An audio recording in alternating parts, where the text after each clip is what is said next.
was 62. I was 16 and so were you. Our own Ghana has won the Eurovision Song Contest. On the avenue. Well, that means that Ireland have done it. As you can see, there's Johnny Logan. And Elvis too. Full marks go to Ireland, who've sewn it up. Johnny Logan won it for the second time. What life held in store. Yes, Ireland has won it for the fourth time. Of the 1992 Eurovision Song Fourth win. We were Ireland. Oh, that's it. It could have gone to us. It could have gone to the UK. listening to those songs on the radio. So we have a winner, Ireland, 3 times in a row, making history in the Eurovision Song Contest. But that was once upon a time. Now we never seem to rock and roll anymore. Is the winner. There's the winner. Excellencies. Eva Quinn. The girl next door. Once upon a time, we were Eurovision royalty. Dana gave us our first crown, Johnny Logan became the king, and Riverdance, well, it redefined the interval acts. But these days, well, let's just say the only final Ireland is reaching is the group chat meltdown on semi-final night.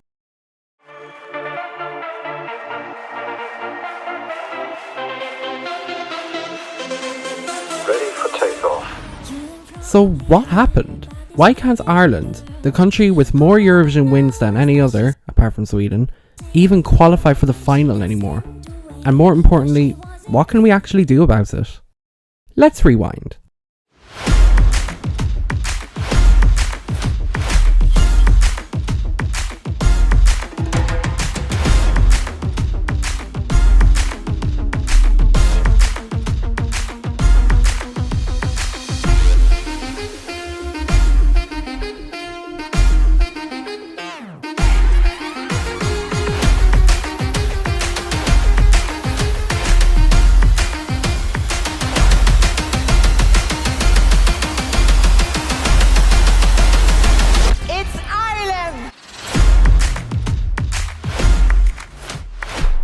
Let's rewind.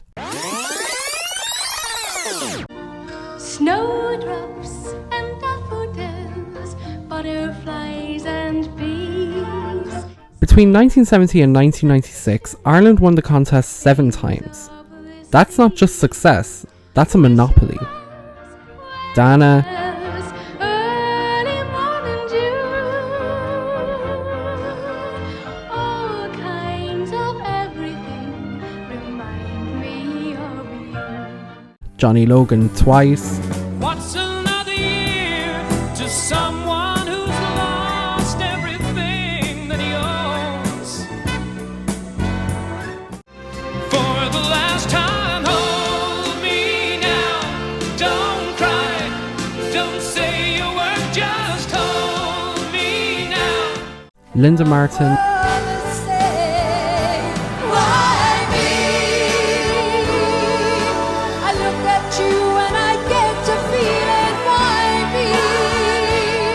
Niamh Kavanagh,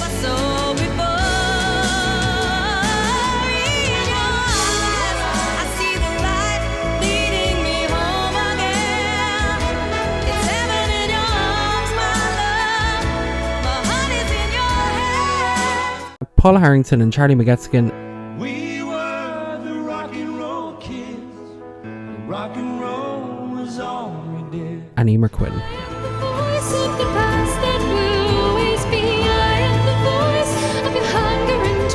We weren't just winning, we were defining the sound of Eurovision. Emotional ballads, heartfelt lyrics, and very earnest key changes. It was sincere, it was Irish, and the juries loved it.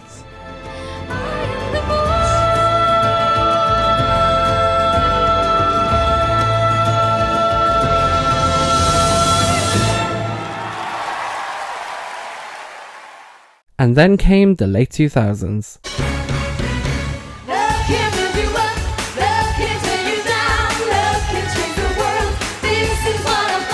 Suddenly, our Eurovision entries weren't hitting anymore. We crashed out in 2005, and again in 2008.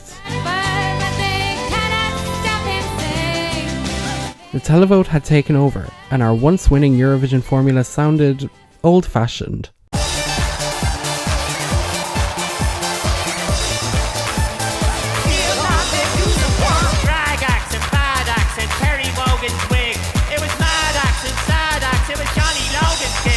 Ah yes, that happened. Look, I love chaos as much as the next Irish person, but we are never doing that ever again. We basically told Europe we're not even trying, and guess what? They believed us. Eurovision today is a different beast.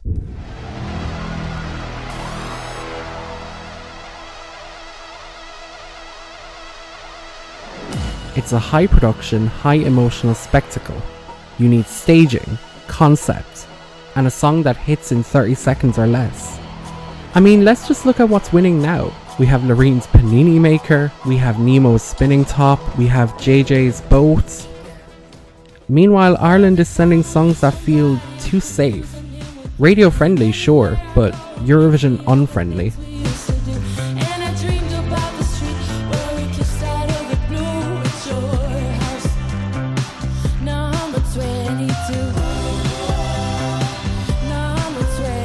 We're essentially bringing tea and toast to a Eurovision rave.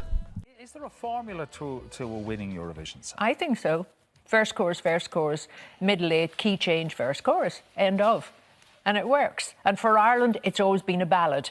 Yeah, well, yeah, it has been. Actually. And when I get asked that question as well, are we going to win again? Yes, we are going to win again, but we're going to have to revert back to the formula that we used, which was the big ballad with the beautiful words. You'll often hear excuses like, sure, it's all political, or the diaspora isn't voting anymore.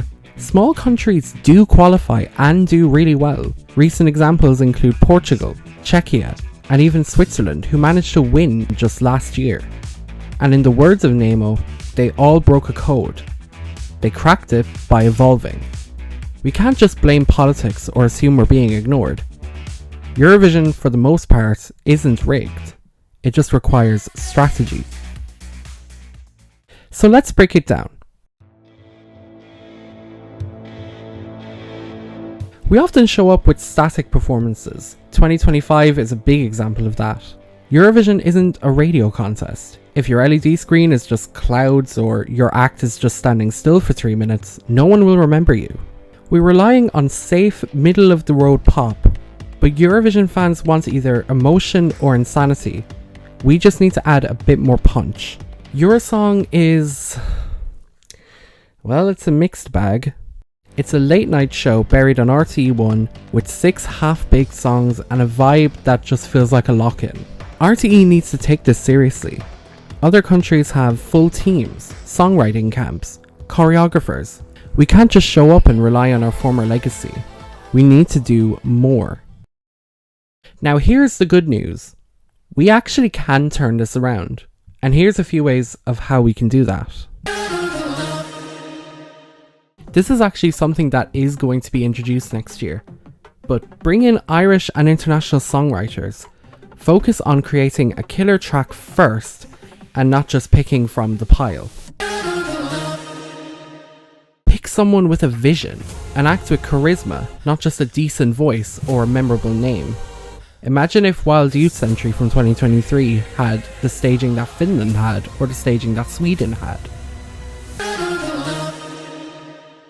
We need a director that understands the camera. Think visually. Make it a moment.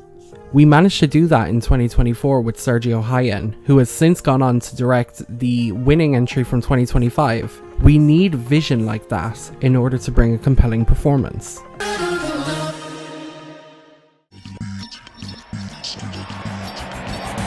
It is extremely evident that Bambi Thug's Risk from 2024 paid off in spades. That was our best entry in the 21st century and the most points we've ever scored. We need to be taking more risks, and especially, we need to build an identity at the contest. If we were to send Irish language pop or music with trad instruments infused, then that's what gives us an identity.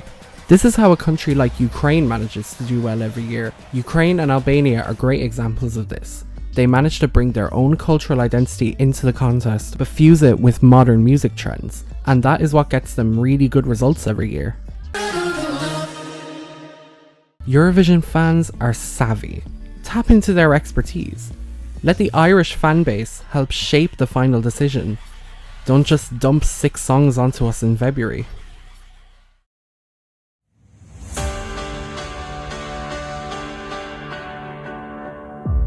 Ireland's legacy isn't just in the past. We've got the talent, the voices, the culture. The diaspora is still cheering, but we need to show up like we want it. Eurovision is a stage for nations to show us who they are, and right now, we're whispering when we should be singing. So let's stop playing it safe. Let's take the risk. Let's give Europe a reason to remember us again. Otherwise, they'll just remember us as the country that sent the puppet of a turkey in 2008. And no one wants that. Well, I'm really hoping that video gives RTE the kick up the backside it really needs. If you enjoyed this video, please remember to like and subscribe and hit the notification bell to watch more videos like this. You can follow the links to my social media accounts in the description. And if you want to support the channel financially, scan the QR code on screen or go to ko-fi.com/besayshi to give whatever you can to keep this channel going. I really hope you enjoyed this kind of editorial video as well. It's something new that I kind of want to try, mainly because filming myself talk in my kitchen isn't really cutting it. But this is hopefully the start of something new, so I really hope you enjoy it. Thank you so much for watching, and as always, slán go fóill.